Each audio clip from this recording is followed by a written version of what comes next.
Hello नमस्कार दोस्तों, एक बार फिर से आपका स्वागत है यूपीपीसीएल TG2 की क्लासेस में। मैं इस वीडियो में इलेक्ट्रीशियन थ्योरी से 25 MCQ क्वेश्चन डिस्कस करने वाला हूं।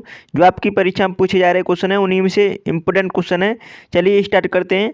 आप सभी ने चैनल को सब्सक्राइब नहीं किया तो प्लीज़ कर लीजिएगा, वीडियो को लाइक कर दीजिएगा। पहला क्वेश्चन है, जल्दी से आंसर करें। निम्न विकल्पों में से एनालॉग मल्टीमीटर की तुलना में डिजिटल मल्टीमीटर का एक लाभ क्या है? तो आपको डिजिटल मल्टीमीटर का लाभ बताना है एनालॉग मल्टीमीटर की तुलना करके। तो यहाँ पे देखेंगे पहला ऑप्शन दे रखा है, डिजिटल मल्टीमीटर कभी कभी अधिक गर्म हो जाता है। ये तो बात गलत है। एनालॉग मल्टीमीटर की तुलना में अधिक सटीक पाठ्यांक रीडिंग देता है, ये बात सही है। तो सेकंड ऑप्शन इसका राइट आंसर है। आपको एनालॉग मल्टीमीटर से तुलना करनी चाहिए डिजिटल मल्टीमीटर के साथ। तो डिजिटल मल्टीमीटर एनालॉग मल्टीमीटर की तुलना में अधिक सटीक पाठ्यांक देता है। सेकंड ऑप्शन इसका राइट आंसर है। दूसरे क्वेश्चन का आंसर बताएंगे।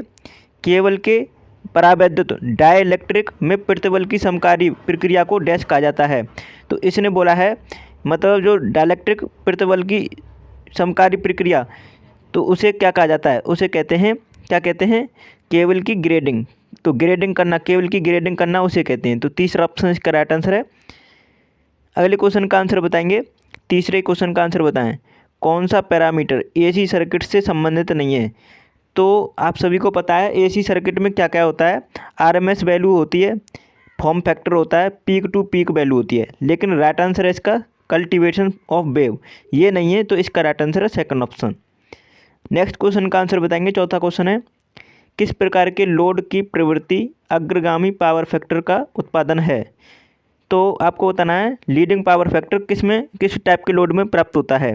तो वो होता है कैपेसिटिव, मतलब धारिता कैपेसिटिव लोड में। तो पहला ऑप्शन इसका राइट आंसर है।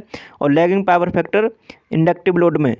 और रेजिस्टिव लोड में कौन सा पावर फैक्टर होता है प्राप्त? यूनिटी। तो उसे भी ध्यान रखेंगे। अब नेक्स्ट क्वेश्चन का आंसर बताएंगे। पाँचवा क्वेश्चन है, यदि लाइन वोल्टता 252 वोल्ट और लाइन करंट 6 एम्पियर है तो त्रिकोण योजित डेल्टा कनेक्टेड 3 फेज सिस्टम में कला वोल्टेज क्या होगी? तो मतलब कला वोल्टेज का मतलब है फेज वोल्टेज। फेज वोल्टेज पूछा है और जबकि लाइन वोल्टेज दे रखा है 252। आप सभी को पता होगा ये डेल्टा कनेक्टेड सिस्टम की बात की जा रही है। जब भी हम डेल्टा कनेक्टेड सिस्टम में बात करते हैं तो उसमें line voltage BL equal to होता है BPH मतलब फेज वोल्टेज। ये दोनों बराबर होते हैं, इक्वल होते हैं। तो हमारा राइट आंसर तो 252 होगा इसका। अगर आपको स्टार में बोलता तो स्टार में क्या होता है? स्टार में होता है BPH इक्वल टू BL, जैसे BPH मतलब phase voltage equal to BL/√3 ये होता है। तो उसे भी साथ ही साथ आप सभी ध्यान रखेंगे। नेक्स्ट क्वेश्चन का आंसर बताएंगे। छठवां क्वेश्चन है, BIR का पूर्ण रूप क्या है? BIR बोलें तो बल्कनाइज्ड इंडियन रबर। तो उसका फुल फॉर्म पूछा था। तो इसका राइट आंसर है सेकंड ऑप्शन, बल्कनाइज्ड इंडियन रबर। तो सेकंड ऑप्शन इसका राइट आंसर है। देखो आपसे फुल फॉर्म भी पूछा जा सकता है क्योंकि ये कई बार परीक्षा में पूछा गया क्वेश्चन है। सातवें क्वेश्चन का आंसर बताएं। एक स्वीकार्य सीमा के भीतर परिणाम पाने के लिए ऊर्जा मापी लगाकर त्रुटियों को दूर करने की प्रक्रिया को डैश कहा जाता है। तो उसे कहते हैं एनर्जी मीटर का कैलिब्रेशन करना। तो ऊर्जा मापी का अंशांकन। तो फोर्थ ऑप्शन इसका राइट आंसर है। आपको समझ में आ रहा होगा। अब नेक्स्ट क्वेश्चन का आंसर बताएंगे। आठवां क्वेश्चन है, यदि 1800 मीटर लंबे तार में 90 ओम प्रतिरोध होता है तो 300 मीटर लंबे तार का प्रतिरोध कितना होगा? देखो सिंपल सा क्वेश्चन है। आप सभी इस रिलेशन को जानते होंगे। R इक्वल टू होता है ρL/A। ये आपको पता होगा सभी को। अब इसमें यही फॉर्मूला हमें लगाना है। कैसे कि R इक्वल टू दे रखा है ρL/A। तो L प्रोपोर्शनल है R के, तो R के प्रोपोर्शनल है L, ठीक है। तो ये डायरेक्टली प्रोपोर्शनल है। तो यहाँ पे क्या करेंगे, जो आपको 1800 मीटर दे रखा है लंबा तार, उसका 90 ओम रेजिस्टेंस दे रखा है। तो हमें पता है 90 ओम दे रखा है 1800 मीटर लंबे तार का। अब हमें निकालना कितने का है? हमें अब यहाँ पर लंबाई दे रखी है 300 मीटर। 300 मीटर की निकालनी है, हमें रेजिस्टेंस निकालना है R2, ठीक है। तो आप इसे यहाँ से काट सकते हैं। 3 × 18 और 6 से डिवाइड करेंगे तो 15।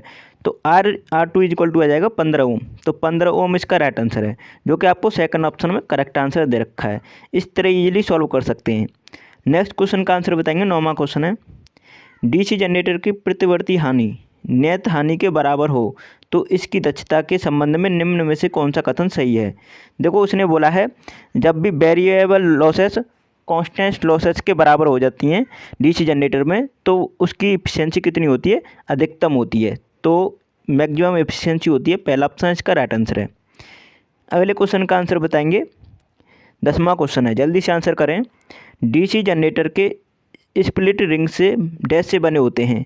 तो आपको बताना है डीसी जनरेटर में जो स्प्लिट रिंग यूज की जाती हैं वो किसकी बनी होती हैं, किस टाइप के मटेरियल की बनी होती हैं।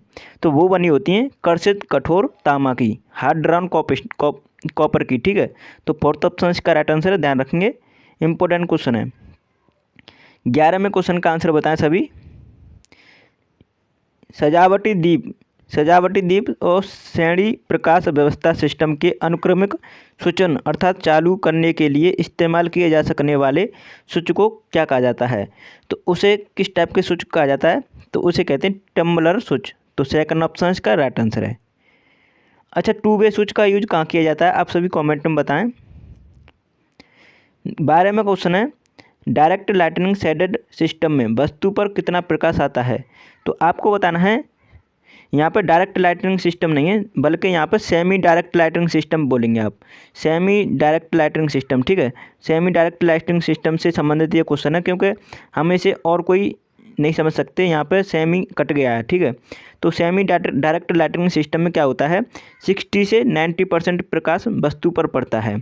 तो इसे ध्यान रखेंगे, फोर्थ ऑप्शन इसका राइट आंसर है। अगले क्वेश्चन का आंसर करेंगे। 13वां क्वेश्चन है, आईईई नियमों के अनुसार 3 वायर डीसी सर्किट डैश के धनात्मक के लिए गैर लचीले केबलों के कोर की रंग का पहचान करें। तो मतलब आपको बताना है जो पॉजिटिव वायर होता है उसका कलर कैसा होता है, उसका कलर होता है रेड। तो पहला ऑप्शन इसका राइट आंसर लाल होता है आईईई रूल के अकॉर्डिंग। ठीक है, तो पहला ऑप्शन इसका राइट आंसर है। नेक्स्ट क्वेश्चन का आंसर बताएंगे। 14 क्वेश्चन है, शुद्ध प्रतिरोधक सर्किट में पावर के डैश के बराबर होता है। तो आप सभी को पता है P = क्या होता है B/I। तो B/I किस में दे रखा है, तीसरे ऑप्शन में। तो राइट आंसर है इसका थर्ड ऑप्शन। इस तरह आप आंसर कर सकते हैं इस क्वेश्चन का। अगले क्वेश्चन का आंसर बताएंगे।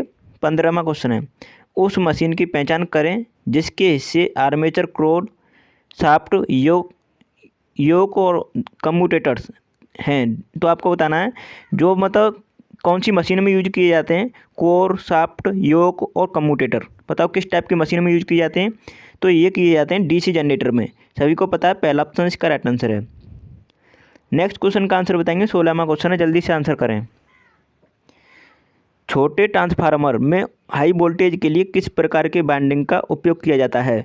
बताओ छोटे ट्रांसफार्मर होते हैं उसमें हाई वोल्टेज प्राप्त करने के लिए किस टाइप की वाइंडिंग का यूज करते हैं। तो उसमें करते हैं पथांतरिक वाइंडिंग का। तो पहला ऑप्शन इसका करेक्ट आंसर दे रखा है। ठीक है, नेक्स्ट क्वेश्चन का आंसर करें।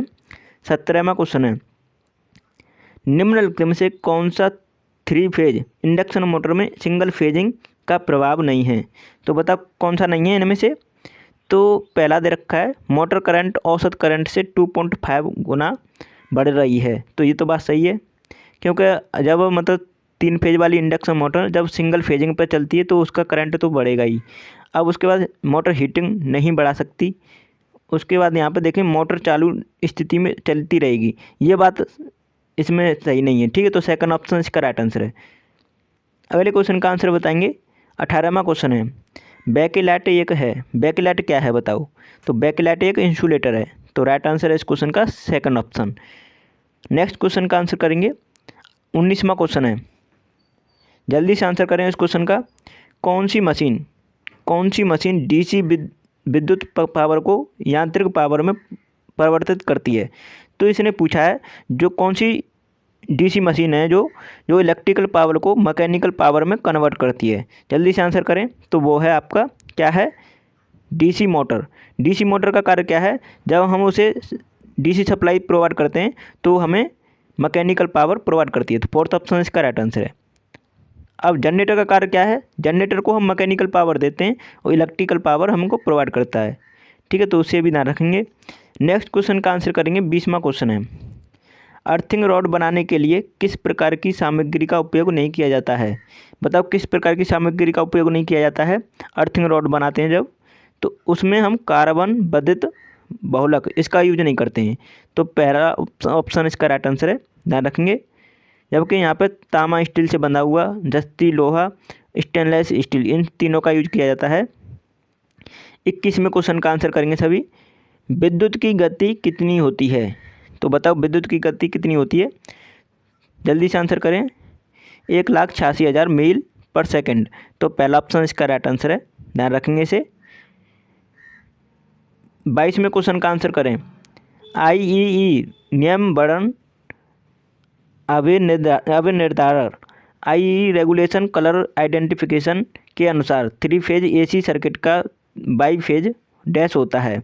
तो उसने पूछा है बाई फेज कैसा होता है, बाई फेज का कलर पूछा है। जैसे कि आपके 3 वायर होते हैं 3 फेज में, R, Y और V, ये तीनों वायर का कलर पूछा जाता है तो आपसे। तो R से मतलब हो गया रेड, Y से मतलब हो गया येलो और B से मतलब हो गया ब्लू। तो यहाँ पे देख सकते हैं बाई फेज का पूछा है तो बाई का होता है पीला। तो राइट आंसर है सेकंड ऑप्शन, येलो पीला, ठीक है। तो सेकंड ऑप्शन हो गया। और इसने बोला भी है बाई फेज का, तो बाई से मतलब आपका येलो, येलो हो गया, ठीक है। तो ध्यान रखेंगे पीला हो गया, सेकंड ऑप्शन इसका राइट आंसर है। नेक्स्ट क्वेश्चन का आंसर बताएंगे, 23वां क्वेश्चन है। 23वें क्वेश्चन का जल्दी से आंसर करें सभी। किसी सर्किट को शॉर्ट सर्किट फॉल्ट और ओवरलोड से बचाने के लिए किस उपकरण डिवाइस का उपयोग किया जाता है? बताओ शॉर्ट सर्किट और ओवरलोड से बचाने के लिए किस डिवाइस का यूज करते हैं? तो हम करते हैं MCB। MCB बोलें तो मिनिएचर सर्किट ब्रेकर। तो पहला ऑप्शन इसका राइट आंसर है। इंपॉर्टेंट क्वेश्चन है, ध्यान रखेंगे सभी। नेक्स्ट क्वेश्चन का आंसर बताओ सभी। 24वां क्वेश्चन है। 24वें क्वेश्चन का आंसर बताएं। स्टार्टर के बिना DC मोटर के चालू होने पर क्या होता है? जब हम DC मोटर को स्टार्टर के बिना चालू करते हैं तो तब क्या होगा? जल्दी से आंसर करेंगे। तो तब होगा स्टेटर के माध्यम से उच्च करंट प्रवाह, मतलब हाई करंट फ्लो होगी स्टेटर के माध्यम से। तो सेकंड ऑप्शन इसका राइट आंसर है। नेक्स्ट क्वेश्चन का आंसर करेंगे। 25वां क्वेश्चन है। 25वें क्वेश्चन का आंसर करें। What would be the speed of induction machine operating in generation mode? तो आपको बताना है जब जनरेटिंग मोड में कार्य कर रही है मतलब इंडक्शन मशीन, तब वो किस स्पीड पर चलेगी? तो ये आपको बताना है। तो वो चलेगी runs above the synchronous speed. जब सिंक्रोनस स्पीड से अधिक स्पीड होगी ना इंडक्शन मोटर की, तब वो जनरेटिंग मोड में कार्य करती है। तो ये इसका राइट आंसर है थर्ड ऑप्शन। इंपॉर्टेंट क्वेश्चन है, ध्यान रखेंगे इसे। अच्छा, सिर्फ इस मोड में, जनरेटिंग मोड में स्लिप कितनी होती है? माइनस में पहुंच जाती है स्लिप। तो उसे भी ध्यान रखेंगे, थर्ड ऑप्शन इसका राइट आंसर है। तो आप सभी ने अभी तक चैनल को सब्सक्राइब नहीं किया है तो प्लीज़ कर लीजिएगा और वीडियो को लाइक कर दीजिएगा, शेयर कर दीजिएगा। आपने अभी तक हमारी सभी वीडियो नहीं देखी है, इसका लिंक आपको मैंने इसी वीडियो के डिस्क्रिप्शन में दे दिया है, आप वहां से ज़रूर चेक कीजिएगा और देख के जाइएगा एग्जाम से पहले। चलिए वीडियो को यहीं समाप्त करते हैं। Thanks for watching my video.